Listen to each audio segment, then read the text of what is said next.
250 ml দ্রবণের মধ্যে কি পরিমাণ সোডিয়াম কার্বনেট দ্রবীভূত থাকলে তা সোডিয়াম কার্বনেটের মোলার দ্রবণ হবে?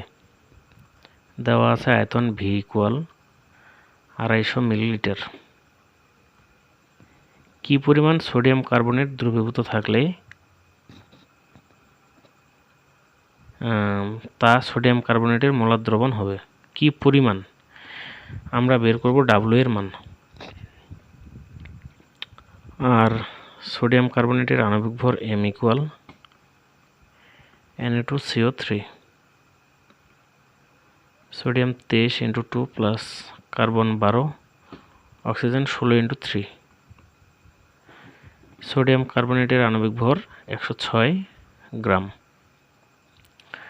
যেহেতু মোলার দ্রবণের কথা বলা আছে, তাহলে S এর মান হবে 1 মোলার। আমরা জানি S = W × 1000 ভাগ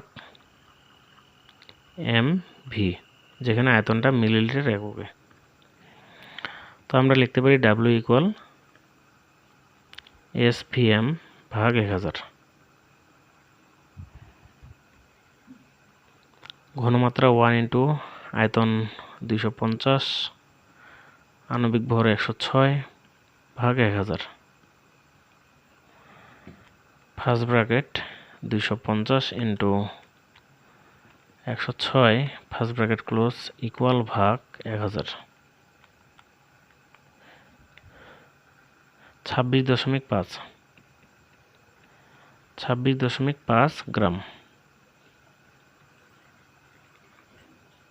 তো এটাই অ্যান্সার।